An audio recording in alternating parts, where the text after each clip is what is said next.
Olá, bom dia. Começa a última fase do inquérito sorológico. As pesquisas já indicaram que no Espírito Santo, mais de 290 mil pessoas já tiveram a Covid-19. Na edição de hoje, os números da escalada da doença no estado. Enquanto isso, fim de semana de praias movimentadas. As Areias e a Baía de Vitória mostram que o isolamento social está bem longe do recomendado. E ainda, morto na cadeia, o homem acusado de estuprar e matar a menina Tainá, de 12 anos de idade. Ademir morreu sem ser julgado pelo crime de Tainá. Denúncia de baile do Mandela no bairro da Penha, em Vitória, termina em tiroteio e morte.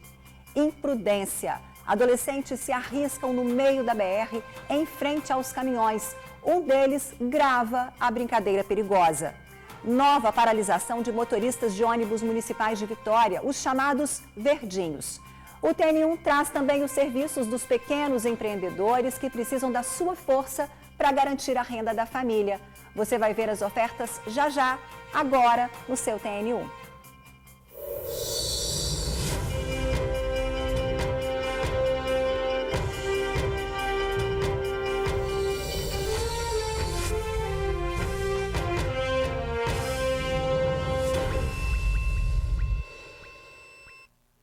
Começou hoje a quarta e última etapa do inquérito sorológico em 19 cidades do Espírito Santo.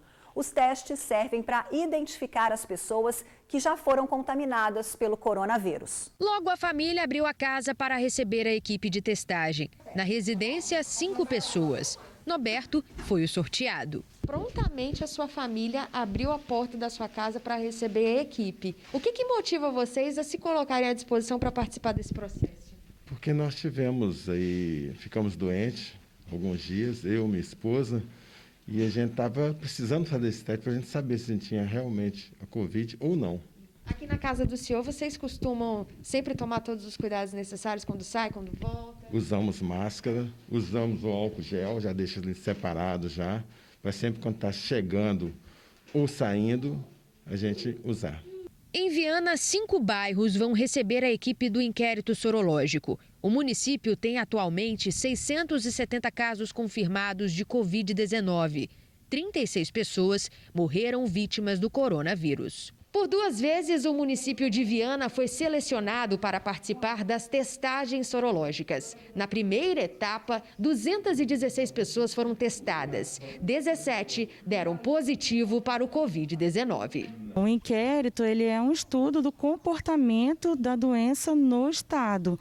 Então, é muito importante que as pessoas participem para a gente entender o comportamento, aonde a gente tem mais casos, para ver o que mais que a gente pode estar fazendo para combater essa doença. A quarta etapa do inquérito sorológico acontece em 19 municípios do Espírito Santo. E o objetivo do estado é chegar a 32 mil testes. Em Viana, nesta etapa, 200 casas serão visitadas. As equipes são formadas por enfermeiros, cirurgião dentista, técnico de enfermagem e agente comunitário de saúde. Aqui em Viana são 200 casas, né? São 5 equipes. Cada equipe, então, ela fica responsável de fazer a visita em 40 casas e fazer, então, a coleta do teste rápido de uma pessoa dessa casa. A gente está fazendo monitoramento de todos os pacientes sintomáticos pela própria equipe de atenção básica das unidades de saúde. Então, isso facilita, porque a equipe conhece o morador. Pois é, essa última etapa de inquérito sorológico acaba na quarta-feira, dia 24. E, gente, agora vamos falar da escalada da Covid-19 no Espírito Santo. As mortes, tanta dor. Veja na sua telinha, são 34.866 casos confirmados da doença, 1.328 mortos, 20.081 pessoas estão curadas. Um outro número importante para a gente se refere à ocupação de leitos de UTI no estado. Essa semana, pelos números, o governo já descartou o lockdown. A ocupação chega a 81,28%, ou seja, dos 657 leitos, 534 estão ocupados. Agora, vamos para a telinha de ocupação de leitos de UTI na Grande Vitória. A ocupação chega a 82,95%, Significa que, dos 481 leitos de UTI, 399 estão ocupados.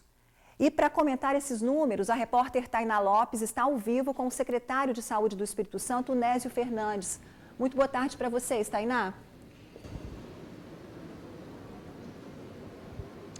Ingrid, boa tarde a você, aos nossos telespectadores. Aqui comigo o secretário estadual de Saúde, Nésio Fernandes, ele que já vai falar para a gente em cima desses números que você acabou de comentar.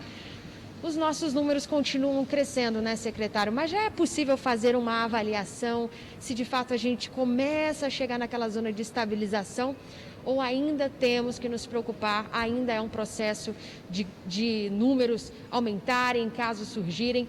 Muito boa tarde, obrigada pela sua participação. Muito obrigado.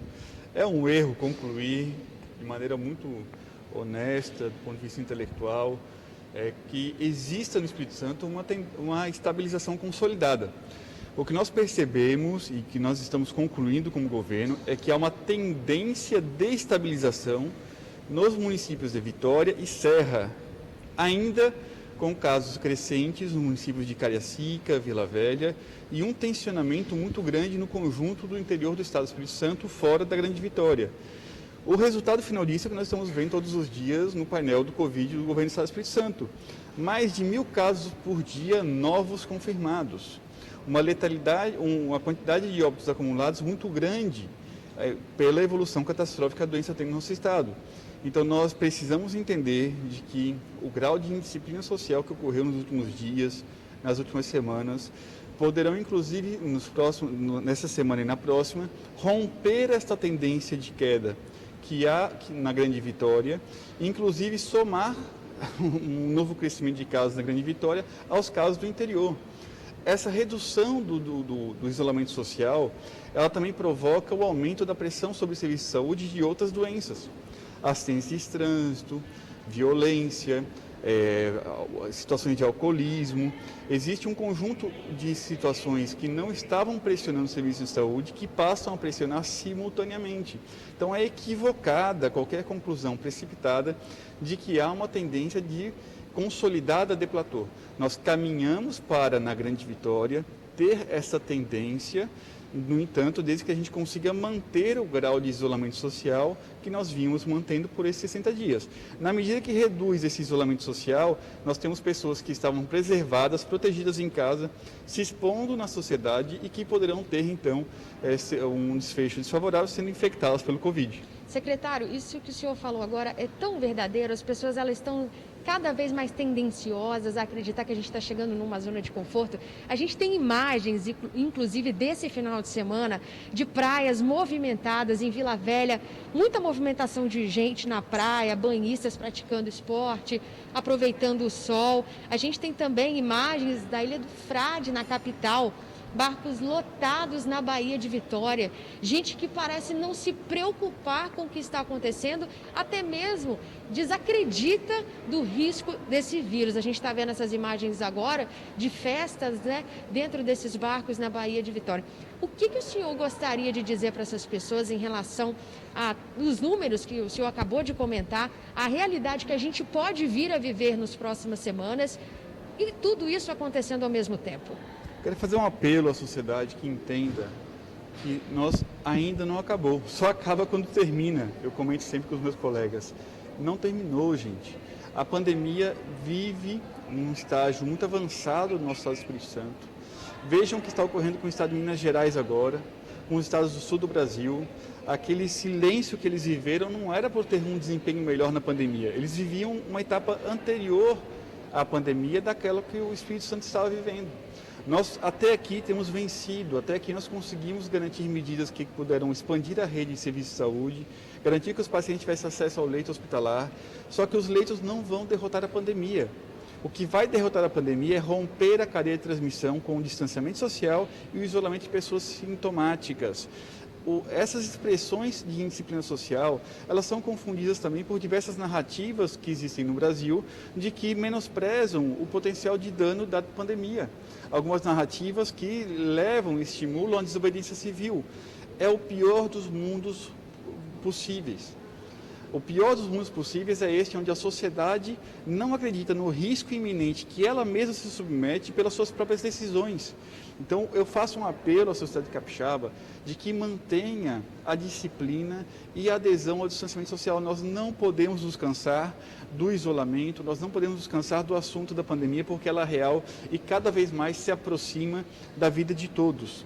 Nós temos cada vez mais trabalhadores da saúde sendo levados pela pandemia, pessoas queridas, pessoas que a gente não imaginava, inclusive, estar fora da idade de risco, fora dos grupos de risco, perdendo a vida com a pandemia. O senhor falou uma coisa interessante agora, que é até o tema de uma reportagem que nós vamos chamar nesse momento. Enquanto há muita gente descrente do que tem acontecido, não cumprindo o isolamento social que é tão necessário, os profissionais que estão à frente no combate à Covid-19 estão sofrendo cada vez mais. Você confere nessa reportagem agora. Eles estão na linha de frente dessa guerra que parece não ter fim. E esse exército está começando a ter algumas baixas. Segundo o painel Covid-19, são 6.390 profissionais da saúde contaminados, com 15 mortos. Esse médico, coordenador do Comitê de Crise no enfrentamento do coronavírus do CRM, afirma que há desgaste e estresse entre os profissionais. Do estresse a que estão submetidos os profissionais médicos e os demais profissionais de saúde. Pelo estresse de saber que todo paciente, mesmo assintomático, pode ser um potencial portador do vírus e transmitir a patologia para o profissional de saúde, que tem como consequência o risco de passar esse vírus, de contaminar toda a sua família e as pessoas mais próximas. Os motivos maiores dessa estatística é a sobrecarga de trabalho. Muitos desses profissionais trabalham em vários hospitais que atendem pacientes com Covid positivo. Consequentemente, a exposição, por mais que tenha o uso de EPIs, infelizmente, fica inevitável a contaminação. Fica aqui uma observação. É humanamente impossível os profissionais de saúde tocarem as demandas na linha de frente sem ter um grupo de médicos e paramédicos que venham a cobri-los. Os anestesistas, que são responsáveis pela intubação dos pacientes, estão entre os que mais sofrem risco de contaminação. Até o momento, 32 médicos anestesistas foram infectados pelo coronavírus. E o primeiro óbito ocorreu na madrugada da última quinta-feira. O doutor Vinícius Barbosa Santos tinha 44 anos e atuava em Cariacica. Ficou internado no hospital do município por 8 dias e acabou não resistindo ao agravamento da doença. O caso mais emblemático é o que aconteceu com o nosso colega Vinícius, que veio a falecer. Mas muitos se contaminaram, muitos. Hoje eu já fiquei sabendo, 2, né? Mais um terceiro ontem. E aí vai aparecer mais. Vai aparecer mais porque a gente está na linha de frente, né? Na parte de intubação, certo? E a gente tenta se proteger ao máximo com os EPIs e fazer toda a rotina correta para tentar não se contaminar, mas não tem jeito. Uma das nossas principais habilidades é na atuação da intubação orotraqueal. Nós acabamos fazendo isso em vários pacientes porque os procedimentos cirúrgicos eles não podem parar e também porque, por muitas ocasiões, nós fazemos parte das equipes de intubação para os pacientes de Covid-19. Então, por isso que a gente está muito, vamos dizer, no olho do furacão. Na equipe do Dr. Célio, dos 6 membros que compõem a equipe, 4 ficaram infectados. Ele mesmo contraiu o vírus, mas já está curado. E como é trabalhar para salvar vidas e, ao mesmo tempo, correr risco de ser vítima do vírus? Muito triste. Lamento aqui as vidas perdidas, não só de todos os profissionais de saúde que estão lutando bravamente contra a pandemia. Entendeu? Então é muito triste você ver pessoas que estão com todo o empenho tentando salvar vidas, perder as próprias vidas. Pois é, o secretário dos médicos alega escalas prolongadas, excesso de trabalho e falta de mão de obra qualificada. Secretário, o que dizer a esses profissionais? O que vocês estão buscando proporcionar a esses profissionais tão importantes agora nesse momento, para que eles possam trabalhar de uma maneira diferente, mais seguros? Então, o Estado do Espírito Santo estabeleceu uma meta no início da pandemia de ser um Estado que tivesse uma baixa letalidade em trabalhadores da saúde. Isso seria alcançado mediante duas importantes estratégias. A primeira, a de garantir a testagem massificada de todo trabalhador da saúde do Estado do Espírito Santo que tenha sintomas respiratórios. Todo trabalhador que tenha sintomas respiratórios no Estado do Espírito Santo coleta PCR ou faz o teste rápido. Nós temos uma estratégia de testagem, por isso que o percentual de testes positivos entre os trabalhadores de saúde, ele é muito alto, porque há uma testagem amplificada em uma população que está muito mais exposta do que todo o conjunto da sociedade ao risco de adoecimento. Nós afastamos os grupos de riscos das linhas de frente, afastamos os grupos de risco da atividade presencial, instituímos o home office para poder proteger aqueles que seriam mais vulneráveis. Outro componente importante é que, se nós fizermos a letalidade entre trabalhadores de saúde, ela é de 0,22%. Ela é correspondente à letalidade ajustada, por exemplo, pelo inquérito sorológico. Se nós ajustássemos a letalidade pelo inquérito sorológico, ela seria de 0,4%, 0,5%. A letalidade em trabalhadores da saúde ela é menor do que a letalidade, inclusive, ajustada. Nós temos uma estratégia de garantir equipamentos de proteção individual de qualidade a todos os hospitais do Estado. Nós fizemos compras gigantescas e EPIs não são um problema crônico nos nossos hospitais. Os nossos trabalhadores têm garantido todo o equipamento de proteção individual necessário, de acordo com as normas da Anvisa e a norma ajustada que nós adotamos no Espírito Santo, que ela melhora, inclusive, algumas características do que a norma nacional prevê de EPIs. No entanto, nós estamos diante de uma epidemia, de uma pandemia, de um evento que é um desastre, e um evento onde os nossos trabalhadores da saúde somos a primeira linha e a última linha. É inevitável que neste momento, porque faz parte do enfrentamento desta guerra que nós vivemos. Os plantões extras, profissionais que tinham 2, 3 empregos e nos 2, 3 empregos estão fazendo carga horária extraordinária. Então nós temos de fato um requerimento da mão de obra de trabalho dos trabalhadores de saúde que ela é extraordinária. Mas isso é uma característica não da decisão da gestão.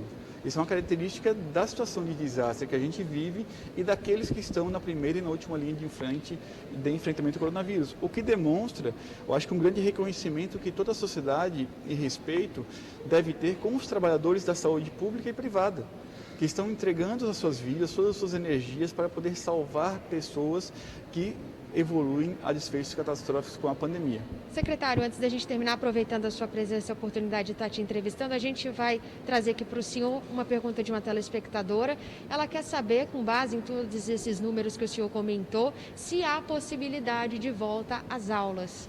Nós entendemos de que, se fosse mantida o grau de isolamento que nós alcançamos de maneira sustentada durante mais de 60 dias, se a gente conseguisse consolidar a tendência de queda que há em Serra e Vitória, que essa tendência também fosse percebida em Vila Velha e Cariacica, que a gente conseguisse ter já na primeira quinzena de julho também essa tendência de estabilização no interior do estado, que seria possível debater e discutir uma agenda de retomada das aulas, talvez para o mês de agosto, por exemplo. No entanto, essa decisão ela vai depender do comportamento real e concreto da pandemia nesses últimos dias de junho e no mês de julho. Nós não vamos concordar com nenhuma reabertura de atividades sociais e econômicas mais amplas que não estabeleçam condições seguras de proteção à vida do povo, à vida das pessoas. A vida está na frente de todo o processo. Sem a consolidação de tendências, sem o reconhecimento unânime e explícito de que, de fato, nós estamos tendo redução de pacientes graves internados, tendência de redução consolidada do número de óbitos, uma redução no número de casos positivos, não é possível, de maneira muito honesta e franca, com a sociedade, reconhecer que atividades sociais mais amplas possam ser retomadas. Nós ainda não derrotamos a pandemia, estamos numa situação muito delicada e difícil, que precisa do apoio de todos para poder, em consolidando a redução de óbitos e a tendência de queda de casos na Grande Vitória e também no interior, aí sim apresentar para o conjunto da sociedade uma retomada mais ampla das atividades sociais, entre elas as atividades escolares. Se isso ocorrer ao longo do mês de julho, é possível que no mês de agosto exista a possibilidade de ter uma agenda de transição, uma agenda que aponte o início de atividades escolares, que existe um debate muito maduro, muito sereno, sendo liderado pela Secretaria de Estado de Educação, junto com tanto o setor privado quanto com o setor público e os municípios, para que essa agenda possa estar pronta para que no momento oportuno, que ela puder ser autorizada, ela tenha efetivação.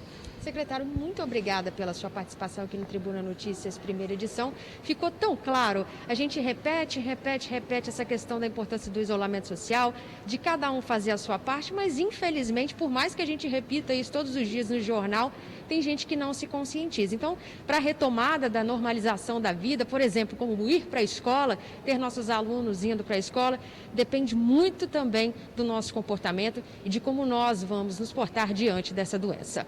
Eu volto com você, Ingrid, aí no estúdio. Tá certo, Tainá, muito obrigada, ficou super claro. Agradeço aí ao secretário de Saúde também, o Nésio Fernandes, o apelo que ele fez, né? O Espírito Santo promete viver dias ainda mais difíceis, então é a consciência de cada um, todos nós aí fazendo a nossa parte. Por favor, se puder, continue em casa, fique em casa. E olha, foi assassinado na penitenciária de Xuri, em Vila Velha, o homem suspeito de estuprar, matar e queimar o corpo da menina Tainá, de 12 anos de idade. Ademir Araújo teria assediado sexualmente um colega de cela. Na época, o crime chocou os capixabas. Ademir estava preso há 3 anos. Para a mãe de Tainá, ficam a saudade e o sentimento de frustração. Ademir morreu sem ser julgado pelo crime. Ademir Lúcio Ferreira de Araújo, 57 anos, foi morto na noite de sábado dentro da penitenciária estadual de Vila Velha 5, em Xuri, local onde estava desde 2017. O presídio tem uma ala onde ficam os autores de crimes sexuais. As informações passadas para a polícia é de que a morte aconteceu por volta de 9 horas da noite, depois de uma briga com um outro interno aqui do presídio. A motivação teria sido o assédio de Ademir em cima desse detento. O detento não gostou e acabou brigando com ele. Inclusive, durante essa briga, Ademir falou que se ele não aceitasse aí essa provocação, esse assédio, quando saísse do presídio, iria estuprar a filha do detento. Pois bem, durante a briga, o Ademir sofreu um golpe chamado de mata-leão. Caiu já sem respirar no chão. O SAMU foi chamado. Mas quando os socorristas chegaram aqui, Ademir já estava morto. Na cela estariam cerca de 11 detentos. O assassino, identificado como Valdeir Mariano Correia, de 28 anos, assumiu a culpa do crime e foi levado para ser ouvido na DHPP, para onde também foram os outros presos. Ademir aguardava o julgamento pelo assassinato da menina Tainá Andressa de Jesus Prado, na época da morte com 12 anos de idade. Tainá desapareceu no bairro Universal, em Viana, numa manhã chuvosa do dia 17 de outubro de 2017. A última imagem dela foi essa, entrando no carro de Ademir. Tainá estava indo à padaria para a mãe. O desaparecimento dela mobilizou a polícia e a sociedade. O corpo dela só foi encontrado um mês depois. Estava enterrada em uma área de brejo, perto do bairro onde morava. Ela tinha sido estuprada e ainda teve o corpo queimado. Ademir foi pego pela polícia 2 meses depois da morte de Tainá. Estava escondido no Rio Grande do Sul. 3 anos após o assassinato, ele ainda não tinha sido julgado pelo crime. Essa é a frustração de Dona Clemilda, mãe de Tainá. Surpreendida pela notícia da morte, ela se diz frustrada com o desfecho que teve o assassino da filha. Ele matou a minha filha, ele estuprou a minha filha, ele botou fogo na minha filha. Ele tirou de mim o direito de ver minha filha pela última vez. Eu tive que caçar a minha filha. Uma sociedade inteira gritou, gente. Foi buscar esse homem lá longe, não era só eu que esperava isso não, esse julgamento não. E mais um crime sem julgamento. Ela se emociona ao lembrar da filha e diz que queria ter tido a oportunidade de estar frente a frente com o assassino no julgamento. Eu esperava ouvir a condenação dele. Ele morreu por um outro motivo, por uma outra coisa. Ele morreu impune pelo que ele fez com a minha filha. É isso, né, gente? História triste do início ao fim. Força, muita força para a dona Clemilda, que há 3 anos lutava por justiça. E a Polícia Civil concluiu o inquérito de um gesseiro assassinado em fevereiro desse ano no bairro Santa Teresa, em Vitória. O crime aconteceu dentro de um carro. As investigações apontam que o jovem foi morto porque errou o caminho por onde pretendia passar. Quem traz as informações ao vivo para a gente é a repórter Vanessa Calmon. Boa tarde para você, Vanessinha.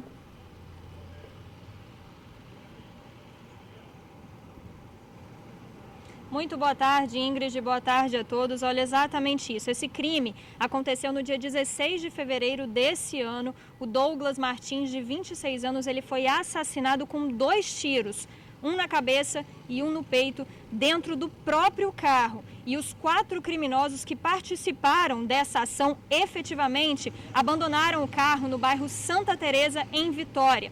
Inclusive, o final dessa ação, quando eles abandonam o carro, já com a vítima morta dentro do veículo, foi flagrada por câmeras de vídeo monitoramento que tem ali na rua em Santa Teresa. Essas câmeras mostram o momento em que os 4 criminosos deixam o carro, saem correndo em fuga e deixam então a vítima morta dentro do veículo. Bom, a Polícia Civil já elucidou esse crime, já sabe a motivação, por que o Douglas foi morto e quem são os criminosos que participaram dessa ação. Por isso, eu vou conversar agora com o delegado-chefe da DHPP de Vitória, doutor Marcelo Cavalcante. Muito boa tarde, doutor. Boa tarde a todos. Vamos então elucidar esse crime para a população agora, doutor. O que aconteceu? Da onde o Douglas estava vindo? Para onde ele estava indo? O que aconteceu? Exato. Isso foi um crime que ocorreu no dia 16 de fevereiro. Em pouco mais de 4 meses nós chegamos à conclusão dessa investigação. Indiciamos 5 autores, dos quais 4 participaram da execução da vítima e um foi o autor intelectual. Ele foi quem ordenou o crime, ele foi quem forneceu a arma utilizada do crime e nada ocorre no bairro sem que ele mande, sem que ele autorize. Então vamos lá. Douglas chegou até o Morro do Alagoano, mas não era ali que ele estava querendo ir, né, doutor? Explica pra gente. Exato, a vítima vinha do município de Vila Velha, queria ir, na verdade, no Morro do Cabral. Ele procurava uma liderança do tráfico, né, que se chama Oswaldinho. Quando chegou no bairro errado, no Alagoano, e foi logo abordado por 2 indivíduos, os quais prontamente entrou em contato com o chefe, que foi ao local, junto com mais 2, e forneceu a arma e determinou que ele fosse executado e o corpo dele fosse jogado para imputar a autoria no traficante rival.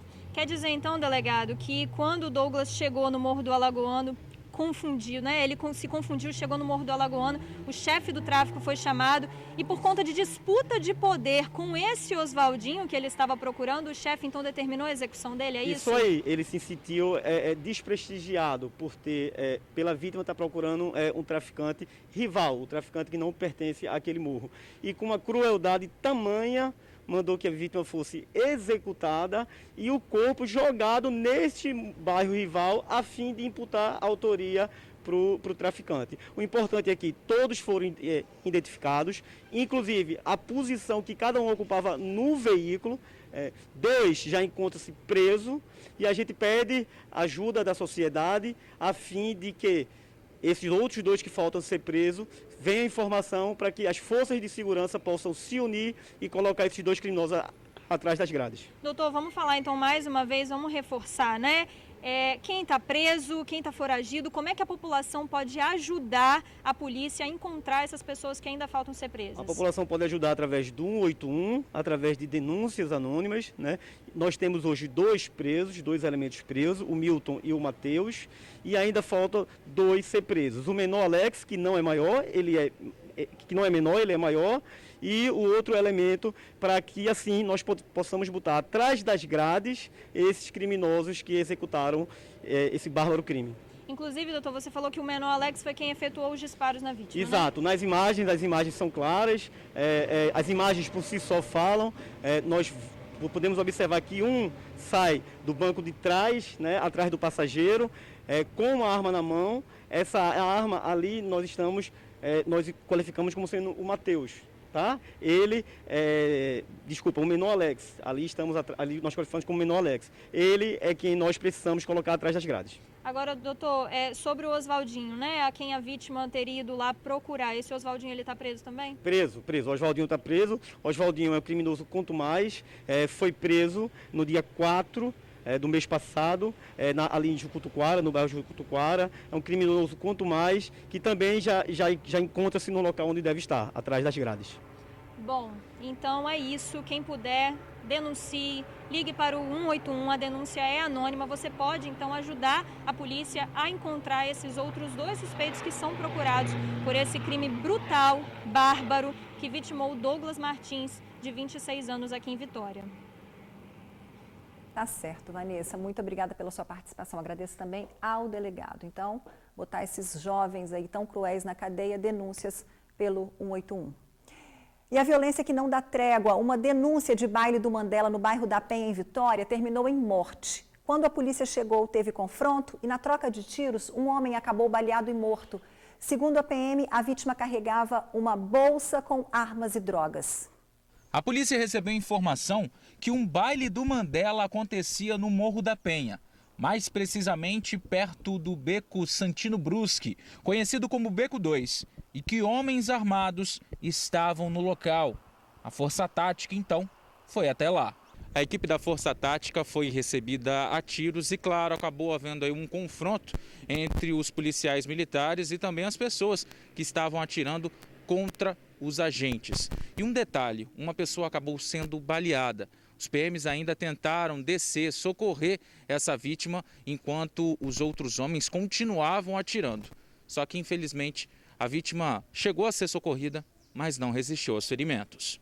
Com um homem baleado que acabou morrendo, a polícia encontrou uma bolsa com uma pistola, várias munições e também um carregador, além de drogas, cerca de 180 pinos de cocaína, mais de 100 pedras de crack e maconha. A situação nos morros da capital está complicada. Na última quarta-feira, durante um confronto entre policiais e suspeitos no Morro do Macaco, em Taboazeiro, Carlos Antônio Moisés, de 19 anos, acabou morrendo. No dia seguinte, houve toque de recolher no bairro e na sexta-feira, um caminhão e um carro foram incendiados.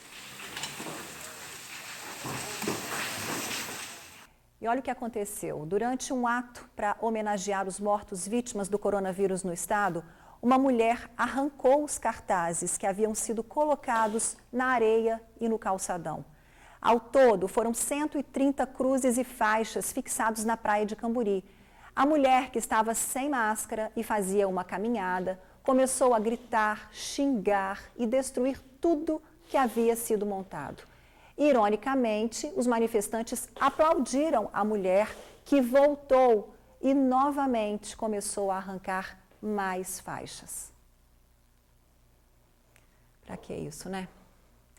Olha, susto em Cariacica. Uma explosão numa cozinha industrial deixou uma pessoa ferida. O funcionário de um supermercado que divide parede com o estabelecimento que explodiu teve que ser levado às pressas para o hospital. As imagens feitas por quem estava na hora no supermercado mostram o desespero após a explosão que abalou a estrutura. Olha só como é que ficou.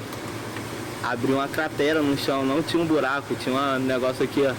Desabou o muro. A explosão aconteceu por volta de 2 horas da tarde de sábado no supermercado Casa Grande, que fica em Itacibá, Cariacica. Nesse vídeo é possível ver como a estrutura da parede foi comprometida e a extensão do dano. Ednete estava trabalhando na hora e diz que o supermercado tremeu. Eu tinha acabado de sair para pegar o pão. Quando chegou na padaria, eu escutei o estouro, que tremeu tudo, mas fora disso, lá está tudo bem. A explosão ficou concentrada na parede que divide o supermercado com uma quadra e uma cozinha industrial. Os vidros das janelas da quadra, portas, poste do padrão de energia foram lançados longe. A calçada, com quilos de areia e concreto, foi deslocada do lugar onde estava. Tamanha força da explosão. E acreditem, apesar de toda essa destruição, só o Wellington, que trabalha no açougue do supermercado, saiu ferido no braço. ou seja, nada grave. Era do açougue, eu não sei como é que tá, porque eu saí primeiro, entendeu? Não sei nem como é que tá aí. Márcio Bertoldo é o proprietário do imóvel onde funciona a cozinha industrial e a quadra. Ele não tem dúvidas de que a explosão foi causada pelo lado do supermercado. A gente ainda não sabe dizer se partiu do nosso imóvel ou se partiu do próprio Casa Grande.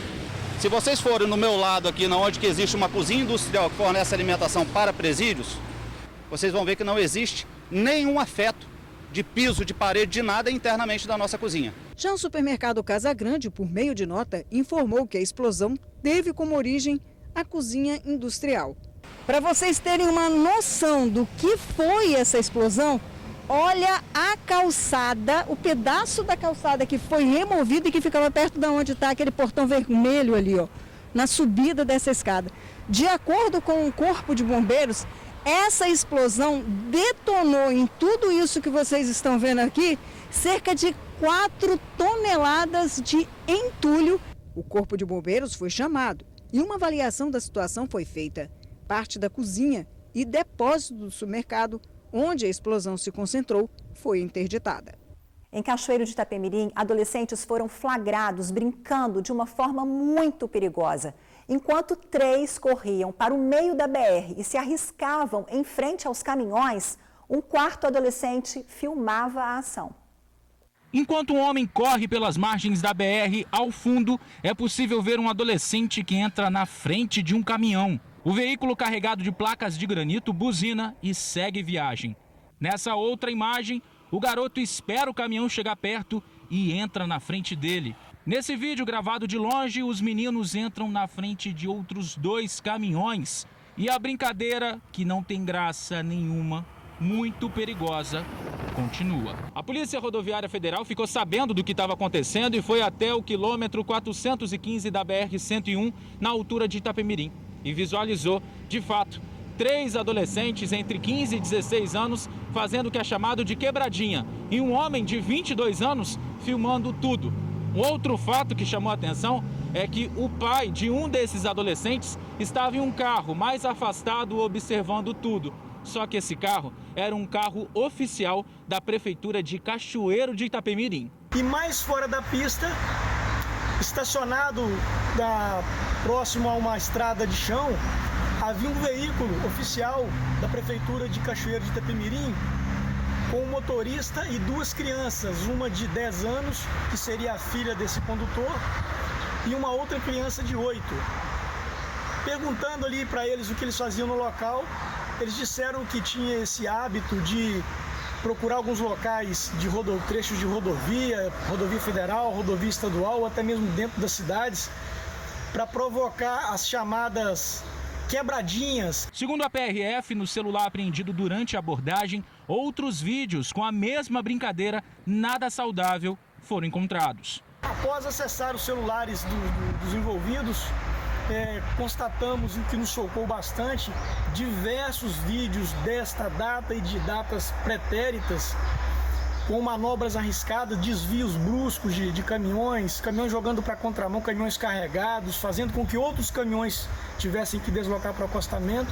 Os 2 homens que estavam com as crianças foram detidos, os menores encaminhados para o Conselho Tutelar. A Polícia Rodoviária Federal aproveita para dar o alerta. Esse tipo de brincadeira é extremamente perigosa. Põe a vida de quem pratica e também dos que estão dirigindo em risco. O apelo que a PRF deixa é para os pais que acompanhem o que os filhos postam, acompanhem o conteúdo que eles acompanham nas redes sociais. Eles podem estar sendo estimulados a praticar tais condutas que podem terminar em morte. Que é isso, gente? Quanta irresponsabilidade, como disse aí o policial, uma brincadeira extremamente perigosa que pode terminar em tragédia. O motorista que flagrar essas crianças na pista pode e deve acionar a PRF pelo 191. A Prefeitura de Cachoeiro de Itapemirim confirmou que o servidor vai responder a um processo administrativo por uso indevido do veículo. Um forró clandestino em Cariacica terminou em assalto, tiros e uma pessoa baleada. Ao fim da festa, os bandidos abordaram 8 pessoas e uma delas reagiu. O homem acabou baleado e os bandidos fugiram, levando dinheiro, celulares e cartões de crédito das vítimas. Foi no final de uma festa clandestina, um forró, que acontecia nesta propriedade na localidade da Estrada do Tanque, em Cariacica. Eram mais de 11 horas da noite quando as vítimas saíram da festa e se dirigiram para o veículo. Ao todo foram 8 vítimas. Uma delas, ao ver as outras sendo abordadas por 2 assaltantes, conseguiu sair e ir a uma chácara, ligar para o 190 pedindo ajuda. Enquanto isso, as outras 7 eram abordadas. Delas, de 2 das vítimas foram levados alguns objetos pessoais. E do motorista, o dono do carro, que seria também o alvo dos bandidos, bem, esse teria reagido e dos 3 tiros disparados, um acabou acertando o abdômen dele. As outras pessoas que estavam junto a essa pessoa, de 38 anos de idade, acabaram por socorrê-lo, levando até um hospital em Cariacica. Nenhum dos assaltantes foi localizado ou preso ainda. Cordão, cartões de crédito, objetos pessoais foram levados das vítimas. O crime será investigado pela Polícia Civil e até agora ninguém foi preso. Não conseguimos saber o estado de saúde do motorista baleado.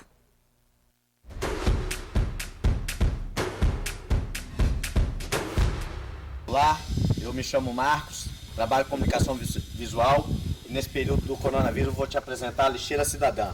É uma lixeira que evita você sair para a rua e evita também de sujar a calçada e obstruir a calçada. Vou te mostrar como é que ela funciona aqui por dentro. Aqui é a tranca, que é onde nós colocamos o lixo. Colocamos o lixo aqui e trancamos. Essa tampa é para evitar que alguém entre.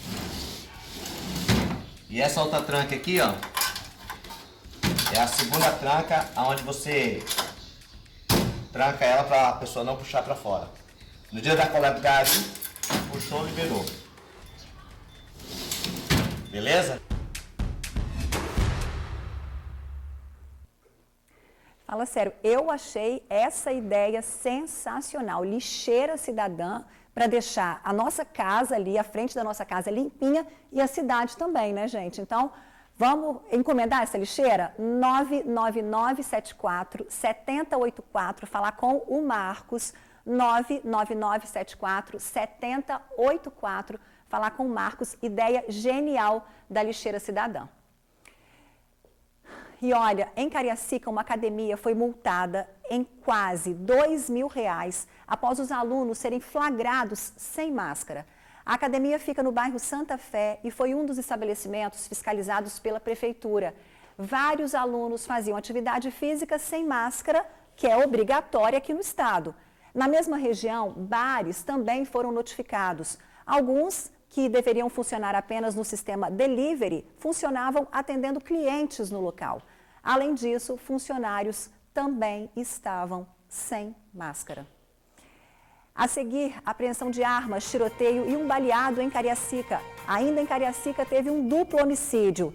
E bem longe da violência, o TN1 chama a sua atenção para os empreendedores.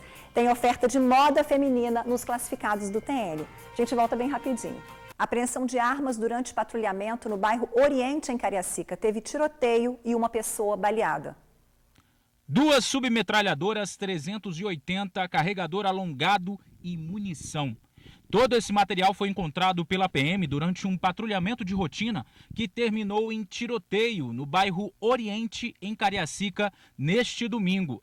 A equipe fazia uma ronda na região quando acabou sendo surpreendida pelos suspeitos. Durante a operação, um dos suspeitos chegou a ser baleado e foi encaminhado para o hospital. Participaram também da ação, além da Polícia Militar, uma equipe da Força Tática e o helicóptero Árpia. 2 detidos foram encaminhados para o Departamento de Homicídios e Proteção à Pessoa. Até o final da noite, o estado de saúde do suspeito baleado não foi informado. Pois é, nós também não conseguimos saber o estado de saúde dos baleados.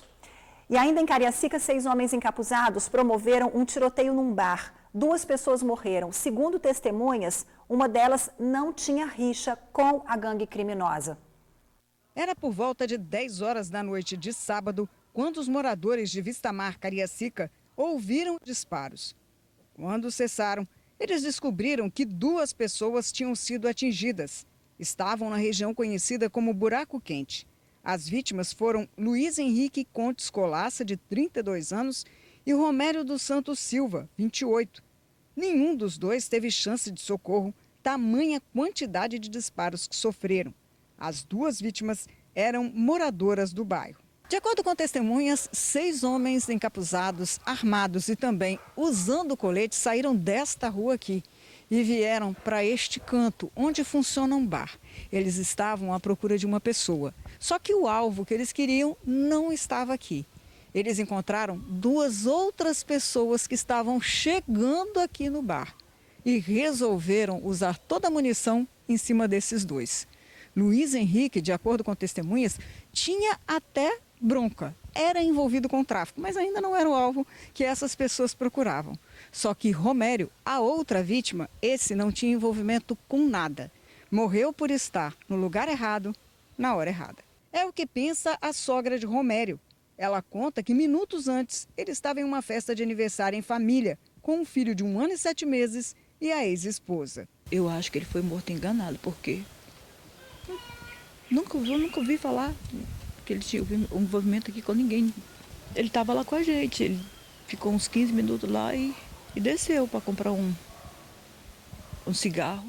A motivação do ataque pode estar ligada ao tráfico de drogas. Quando a gente chegou aqui, ele já estava sem vida.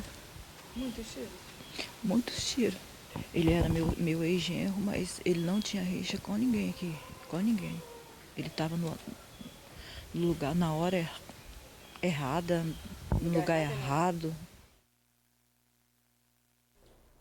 Pois é, o caso já está sendo investigado pela Delegacia de Homicídios de Cariacica. Até agora, ninguém foi preso. Mais uma semana que começa com paralisação de motoristas de ônibus municipais de Vitória, os chamados verdinhos. Os coletivos de uma das 3 empresas que operam na capital não saíram das garagens. A Suzy Faria tem mais informações para a gente. Os funcionários da aviação Tabuazeiro voltaram a cruzar os braços. Toda a frota de veículos que serve Vitória está parada lá dentro. São cerca de 43 veículos que estão deixando de circular por Vitória. O que os funcionários querem é um cumprimento de um acordo que já foi feito e que, para eles, ainda não teve resultado nenhum. Conversei com alguns funcionários que disseram que estão há 3 meses sem receber. Apesar de dinheiro ter sido liberado para a empresa, pouco caiu na conta deles. Então, enquanto eles não receberem os atrasados, os ônibus continuam lá dentro sem circular, principalmente pela cidade de Vitória. A empresa está parada, está com 3 pagamentos atrasados, está com 2 chicos, os trabalhadores já não aguentam mais. E a gente vai se reunir agora com os trabalhadores e ver o caminho a tomar. Os trabalhadores vão tomar decisão, se eles querem rodar ou se eles querem continuar parados. Mas a situação é crítica aqui na aviação Tabuazeiro. Gente, o Sindicato das Empresas de Transporte informou que desde o início da pandemia perdeu mais de 80% dos passageiros. Por isso, precisa de suporte do Poder Municipal para garantir a operação dos ônibus. A Prefeitura de Vitória afirma que já está estudando medidas para ajudar tanto a empresa quanto os trabalhadores.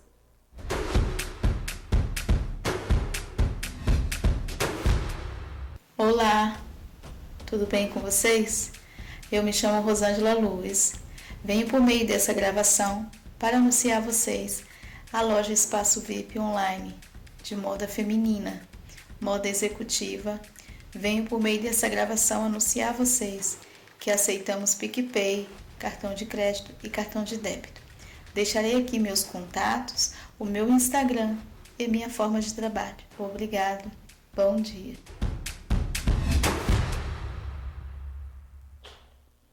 E aí, bora arrasar nos modelitos, meninas? Ó, contato da Rosângela para ver todas essas novidades aí no mundo feminino da moda, 993165810, 993165810.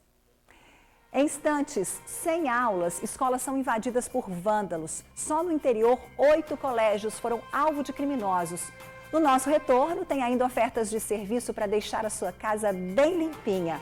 E você confere também a previsão do tempo para essa segunda de inverno com cara de verão. Sem aulas, escolas estão sendo invadidas por vândalos. Só no interior foram 8 unidades alvo de criminosos. Além de furtos, eles ainda colocam fogo em carteiras. O Sindicato dos Vigilantes faz um alerta.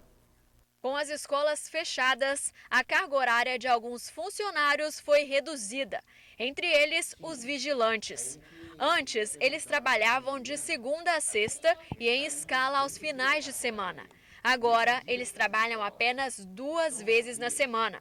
E os criminosos estão se aproveitando dessa brecha para agirem. Cresceu por devido da redução da carga horária do vigilante nas escolas, que está trabalhando 2 vezes na semana, dando abertura para os assaltantes, furtar, roubar, até mesmo destruir o patrimônio público, das escolas. Toda semana, o Sindicato de Empregados de Segurança e Vigilância aqui da Grande Vitória recebe denúncias de que escolas estão sendo invadidas, roubadas e depredadas. Em Vila Velha, um ladrão chegou a entrar na escola, mas se deparou com alguns funcionários e fugiu.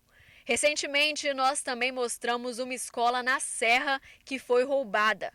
Por lá, o prejuízo foi grande. 8 televisores foram levados. E não é só aqui na Grande Vitória que esses crimes estão acontecendo. No interior do estado, 8 escolas já sofreram com as ações dos criminosos. Entre elas, um caso que aconteceu em Pinheiros chamou a atenção por conta da ousadia dos criminosos, que colocaram fogo no local.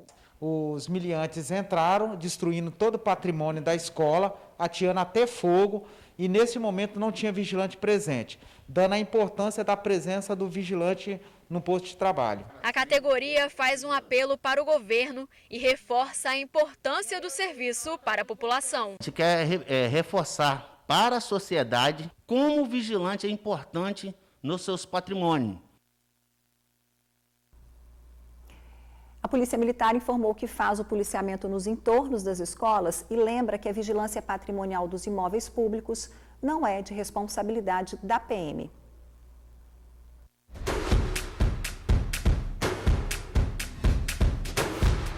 Olá, amigo da tribuna. Eu sou diarista.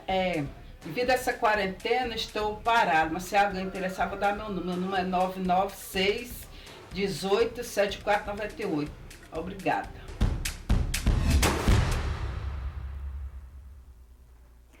Diarista, casa limpinha, bem cheirosa, quer coisa melhor que isso? 99618-7498, 99618-7498.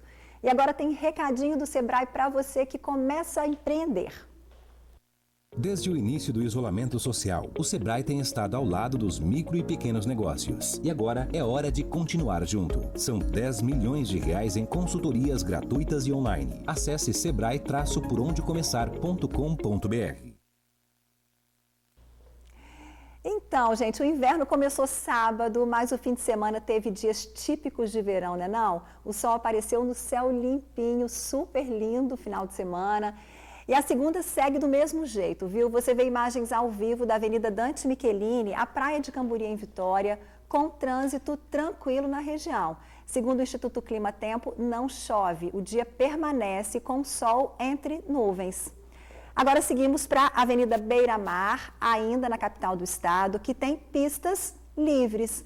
Hoje a temperatura mínima em Vitória fica em 16 graus e a máxima 29. Encerramos o nosso giro pelo centro de Vitória, região do Porto, ali do Palácio Anchieta, que concentra muitas lojas de rua. Hoje, dia par, abre o comércio de produtos de uso pessoal. Se você precisa comprar roupas, sapatos, não esqueça do acessório mais importante do momento, a máscara. Ela protege quem está perto de você. Na verdade, aquele lembrete de sempre, sabe? Só vá às compras se você precisar muito. Tá combinado? Se cuidem, um beijo grande, bem carinhoso, fiquem na paz e até amanhã.